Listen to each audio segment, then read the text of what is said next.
दिल्ली की सड़कों पर चौथी बार ऑड इवन लागू होने जा रहा है, तो यह सवाल उठना लाजमी है कि क्या वाकई ऑड इवन से प्रदूषण कम होता है। पहले तो हमें ध्यान रखना है कि ऑड इवन एक इमरजेंसी मेजर है, यानी कि आपातकालीन परिस्थितियों में ही इसको लागू किया जाता है। इसका मतलब यह कि जब और कोई रास्ता नहीं बचता, प्रदूषण बहुत ज्यादा हो जाता है, तो जो व्हीकुलर प्रदूषण है यानी कि वाहनों से होने वाला प्रदूषण है वो कम और प्रदूषण में ऐड अप हो, या और जो वाहनों से होने वाला प्रदूषण है उसे कुछ कम किया जा सके, इसके लिए ऑड इवन लागू किया जाता है। ऑड इवन को लेके कोई बहुत बड़ी स्टडी अभी तक नहीं हुई है। ग्रेडेड रिस्पांस एक्शन प्लान के तहत ये तय होता है कि जब बिल्कुल हालात खराब हो जाएंगे तब ऑड इवन लागू किया जा सकता है। तो जैसा कि मैंने कहा कि कोई बहुत बड़ी स्टडी तो नहीं हुई है, लेकिन 2019 में, साल 2019 में जब तीसरी बार नवंबर के महीने में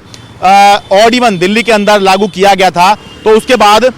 दिसंबर 2019 में ही केंद्र सरकार से सवाल पूछा गया था इसके असर को लेकर कि ये कितना कारगर है। तो लोकसभा के सांसद हैं कपिल मोरेश्वर पाटिल और एस ज्योतिमणि, इन्होंने सवाल पूछा था। 13 दिसंबर का ये जवाब है। उस समय पर केंद्रीय पर्यावरण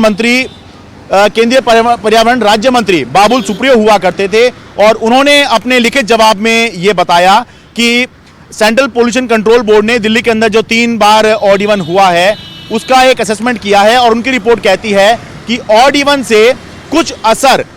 पोल्यूशन लेवल पर जरूर पड़ता है, यानी कि वो पोल्यूशन का लेवल कुछ कम जरूर करता है। हालांकि साथ में ये भी कहा गया कि किसी एक एक्शन से, किसी एक तरह की कार्रवाई से या किसी एक फैक्टर से दिल्ली के अंदर पोल्यूशन लेवल कम नहीं हो सकता है। यानी कि बहुत सारे कारण होते हैं कि आपकी हवा चल गई या मौसम में बदलाव हो गया तो उसका भी असर होता है। तो उस समय जो जवाब दिया गया था उसके मुताबिक जो नवंबर 2019 में, यानी कि दिल्ली में आखिरी बार जो ऑड इवन हुआ था वो नवंबर 2019 में हुआ था, तो उसका डेटा दिया गया और ये बताया गया कि ऑड इवन लागू होने से पहले के जो पॉल्यूशन लेवल के डेटा हैं, ऑड इवन लागू होने के दौरान के जो पॉल्यूशन लेवल के डेटा हैं, और ऑड इवन हो जाने के बाद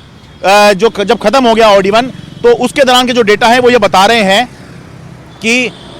PM 2.5 और PM 10 में अच्छा खासा जो है बदलाव देखा गया है, गिरावट देखी गई है। जैसे कि ये आंकड़ा देखिए, ये केंद्र सरकार ने ही संसद में दिया है, जिसमें ये बता रहे हैं कि PM 2.5 जो ऑड इवन लागू होने से पहले के 12 दिन थे उनमें एवरेज 275 था,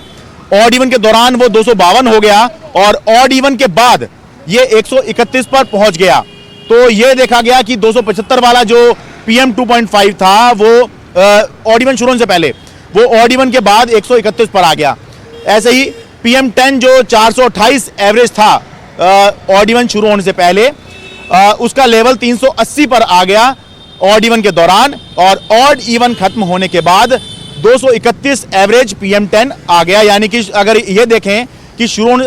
शुरू होने से पहले कितना था एवरेज, बाद में कितना था, तो ये दिखाई देगा कि PM 10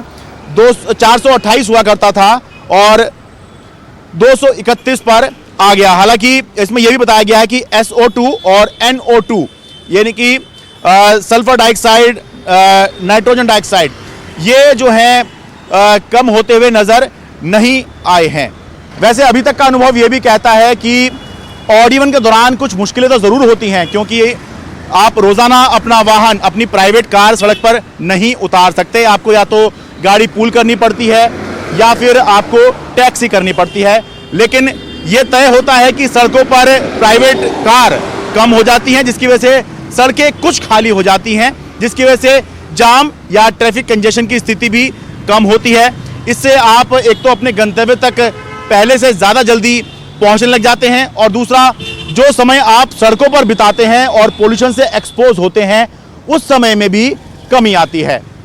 दिल्ली से अपने कैमरा सहयोगी सचिन गुप्ता के साथ मैं शरद शर्मा, NDTV इंडिया।